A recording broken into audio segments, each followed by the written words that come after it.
नमस्कार दोस्तों, आपके अपने YouTube channel MM science classes में आपका स्वागत है। तो दोस्तों, मैं आज बात करने जा रहा हूं कुछ कल चिन्ह और उपकरण और उनके उपयोग बच रहे थे, तो आज उनको हम पूरा करेंगे और उसके बाद हम आज बात करेंगे ओम के नियम की। ठीक है दोस्तों, तो पहले हम बात कर लें इस अपने कल 4 उपकरण हो चुके थे, तो आज हम 5वां उपकरण पढ़ने जा रहे हैं। तो देखिए दोस्तों बोर्ड की तरफ। तो दोस्तों पहला उपकरण अपना 5वां उपकरण अपना है प्रतिरोध। तो प्रतिरोध हम पढ़ेंगे। तो प्रतिरोध को किससे प्रदर्शित करते हैं? आर से प्रदर्शित करते हैं दोस्तों। तो आर से प्रतिरोध, ये प्रतिरोध का क्या है दोस्तों? चिन्ह है। और प्रतिरोध का उपयोग क्या होता है? धारा के प्रवाह के रुकावट या बाधा में धारा के प्रवाह के रुकावट या बाधा उत्पन्न करना। ठीक है दोस्तों, अगला अपने पास है परिवर्तित प्रतिरोध मापन। प्रतिरोध का मापन परिवर्तन करने के लिए प्रतिरोध होता है, जिसका मापन करने के लिए यह काम में आता है। कौन सा? प्रतिवर्ती प्रतिरोध। फिर अपने पास है धारा नियंत्रक, विद्युत धारा को नियंत्रित करने में स्थिर करने में। ठीक है दोस्तों, आगे हम बात करते हैं विद्युत बल्ब के बारे में। तो विद्युत बल्ब, ये अपने पास विद्युत बल्ब का चिन्ह, ये भी चिन्ह। तो अपने पास उसके बाद में उसका उपयोग क्या है? अपने पास विद्युत धारा को खर्च करने वाला उपकरण। ये बात सही है भाई। अपने घर में जो बल्ब लगाए जाते हैं, एलईडी बल्ब समझ लो, या कोई भी 100 वाट वाला बल्ब देख लो, तो उसमें आपने जो लगाते हैं विद्युत में, तो वो खर्च करने का एक उपकरण होता है। तो दोस्तों आगे हम बात करते हैं तार संधि। ये तार संधि तार जोड़ने वाली संधि है। ठीक है दोस्तों, जैसे कोई भी तार को हम जोड़ते हैं तो इसे तार संधि कहते हैं। तार जोड़ने वाली को क्या कहते हैं? तार संधि कहते हैं। अगली वाली क्या है? बिना 10वें क्या है? बिना संधि के तार क्रॉसिंग। बिना संधि के तार क्रॉसिंग होता है अपने पास। ठीक है दोस्तों, बिना संधि के तार क्रॉसिंग। हमने उपकरण पूरे कर लिए हैं, उनका उपयोग और उनके चिन्ह। अब हम आगे बात करेंगे अब ओम के नियम के बारे में। ठीक है दोस्तों, ओम के नियम के बारे में हम बात करेंगे। तो दोस्तों MM साइंस क्लासेस को चैनल को लाइक, शेयर और सब्सक्राइब करते रहिएगा और आगे से आगे चैनल को बढ़ाइए और रोजाना MM साइंस क्लासेस पर अपनी साइंस स्टडी करते रहिएगा। ठीक है दोस्तों, तो दोस्तों अब हम पढ़ेंगे ओम का नियम। ओम का नियम, ओम का नियम। ओम का नियम पढ़ेंगे। तो ओम का नियम कैसे है? देखो दोस्तों, ओम का नियम, ओम के नियम की परिभाषा क्या होती है? यदि किसी चालक में भौतिक अवस्था में जैसे ताप दाब लंबाई, क्षेत्रफल आदि होते हैं, उसे क्या कहते हैं? ओम का नियम कहते हैं। अब हम बात करें आगे, जैसे तो इसकी परिभाषा लिखे। किसकी परिभाषा? यदि किसी चालक देखो, यदि किसी चालक भौतिक अवस्था में जैसे अपने पास होता है ताप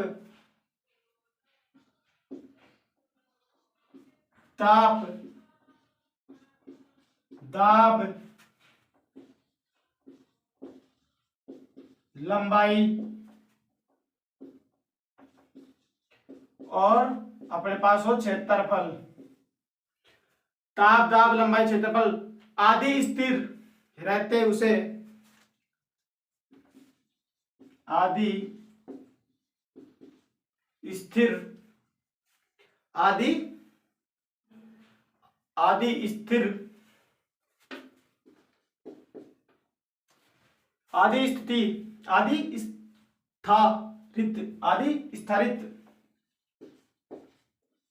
रहे तो आदि स्थारित रहे तो आदि स्थारित रहे तो उसे चालक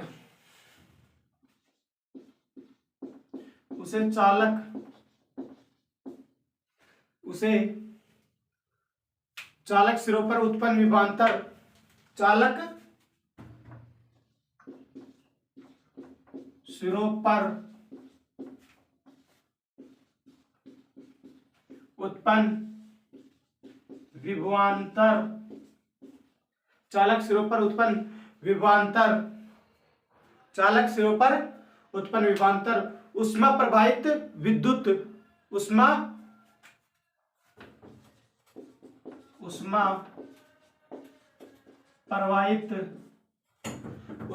प्रवाहित विद्युत धारा समानुपाती रहती है।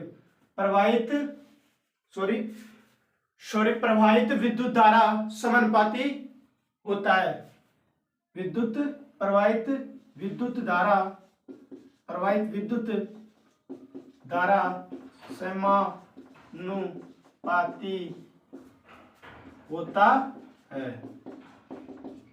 ठीक है दोस्तों, तो इसकी डेफिनेशन क्या है दोस्तों? आज हम इसकी डेफिनेशन पढ़ रहे हैं। यदि किसी चालक भौतिक अवस्था में जैसे ताप, दाब, लंबाई, क्षेत्रफल आदि स्थिर रहते तो चालक सिरों पर उत्पन्न विभवांतर उष्मा प्रवाहित विद्युत धारा को समानुपाती होता है। तो इसका क्या होता है समानुपाती?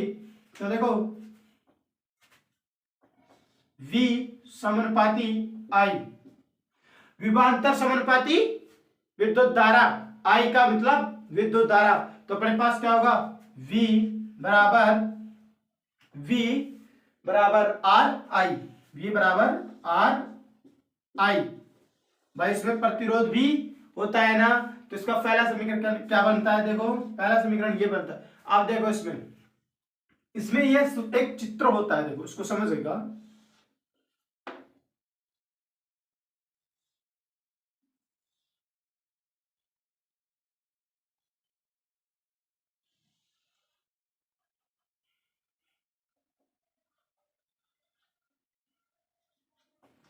ये अपने पास होता है जिसमें I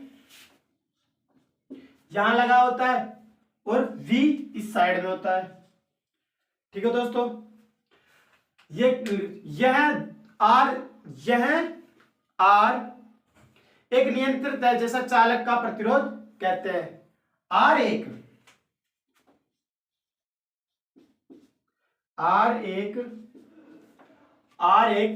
नियंत्रक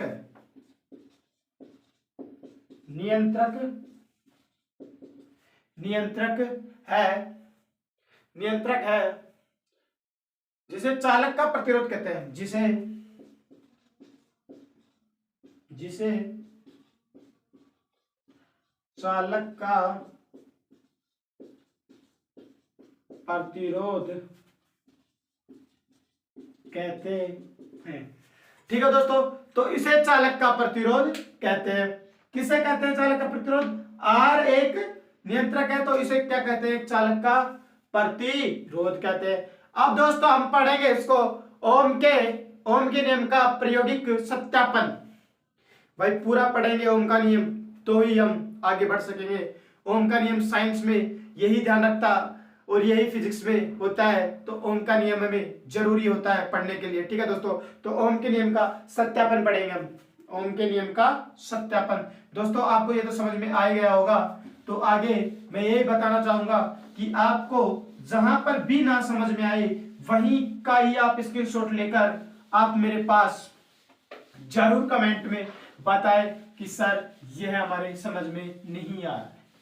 ठीक है दोस्तों, मैं यही चाहूंगा, आशा करता हूं कि आप MM साइंस क्लासेस को आप रोज स्टडी कर रहे होंगे। और दोस्तों देखिएगा, हम पढ़ेंगे ओम के नियम का प्रायोगिक सत्यापन।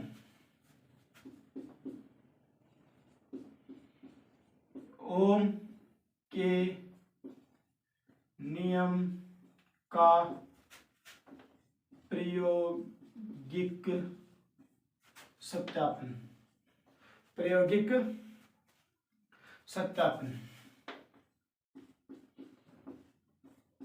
ठीक है दोस्तों, आज हम पढ़ेंगे ओम के नियम का प्रायोगिक सत्यापन। ओम के नियम प्रायोगिक सत्यापन के लिए, ओम के नियम प्रायोगिक सत्यापन के लिए चित्रानुसार व्यवस्था होती है। चित्रानुसार व्यवस्था होती है। देखो, ओम के नियम के प्रायोगिक के लिए, ओम के नियम के लिए, ओम के नियम के, ओम के नियम के, ओम के नियम, ओम के नियम प्रायोगिक, ओम के नियम प्रायोगिक, ओम के नियम प्रायोगिक सत्यापन के, प्रायोगिक सत्यापन के लिए, प्रायोगिक सत्यापन के लिए, प्रायोगिक सत्यापन के लिए चित्रानुसार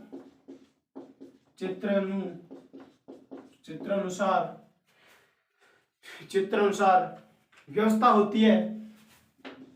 व्यवस्था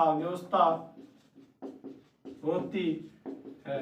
ठीक है दोस्तों, तो वो कैसे होती है, जैसे देखिएगा, जिसमें हमारे पास पहले क्या होता है दोस्तों, हम बात करते हैं जैसे जैसे हमारे को पता होता है, जैसे जैसे हम बात करे थे किसमें, जो अपने पास सारणी है, उपकरण और चिन्ह उनके उपयोग थे, वैसे वैसे हम नाम लिखते जाएंगे। जैसे पहला होगा हमारे पास सेल या बैटरी, उसके बाद धारा नियंत्रण, धारा नियंत्रण, उसके बाद RH, RH व एमीटर, RH या एमीटर। एमीटर में ए होता है, ये ध्यान रखना, 100% ध्यान रखना, एमीटर में ए होता है दोस्तों। उसके बाद श्रेणी क्रम में जोड़ा होता है उसमें, उसके बाद श्रेणी क्रम में, उसमें श्रेणी क्रम में जोड़े होते हैं, श्रेणी क्रम में जुड़े होते हैं। ठीक है दोस्तों, फिर बात करें वोल्ट मीटर चालक तार, वोल्ट मीटर चालक तार PQ के समांतर क्रम में जुड़े होते हैं। PQ समांतर क्रम में जुड़े होते हैं। ठीक है दोस्तों, तो हम बनाएंगे अब एक समांतर क्रम का एक शैल वाला चित्र। तो देखिएगा, ये अपने पास होता है दोस्तों। ठीक है दोस्तों, उसके बाद हम बात करेंगे, ये अपने पास एक सेल होता है प्लस,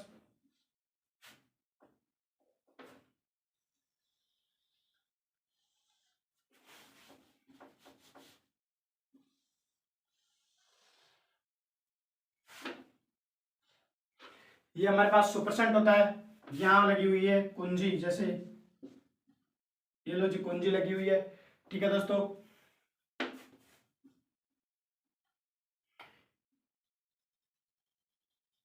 इसमें लगा हुआ अपने पास प्रतिरोध, ये RH प्रतिरोध, RH धारा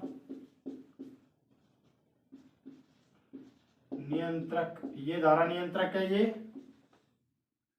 अपने पास है कुंजी,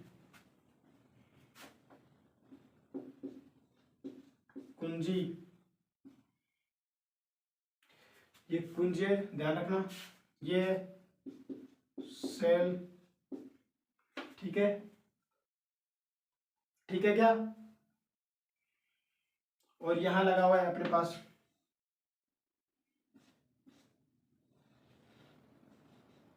एमीटर। ठीक है दोस्तों, प्लस माइनस। ठीक है, यहां एक अपने पास यहां पी क्यू वाला एक तार लगा हुआ है, ये पी है, ये क्यू है। ये पी क्यू वाला अपने पास एक तार लगा हुआ है, ये क्या है, प्रतिरोध है। ठीक है दोस्तों, और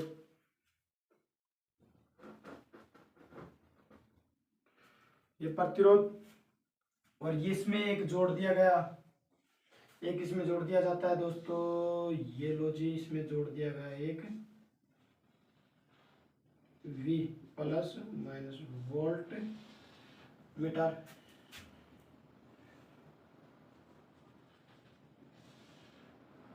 ये इसमें वोल्ट मीटर, नहीं तो R प्रतिरोध हो गया, प्रतिरोध वोल्ट मीटर, ये वोल्ट मीटर हो गया भाई। ये हो गया एम्पियर मीटर, एमीटर जैसे मतलब एम्पियर मीटर। ठीक है, तो ये हमारे पास लगे होते हैं, जैसे इसमें ये आई, ये लो भाई दोस्तों, ये इसमें आई लगा होता है।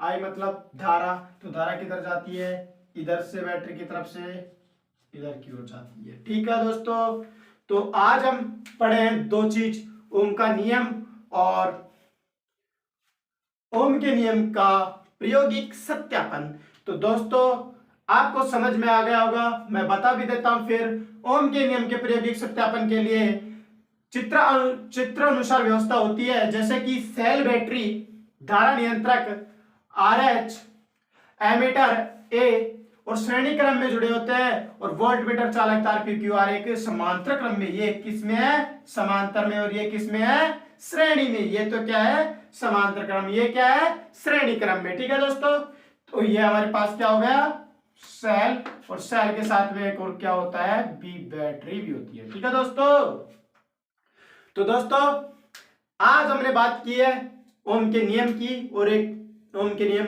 प्रायोगिक सत्यापन की।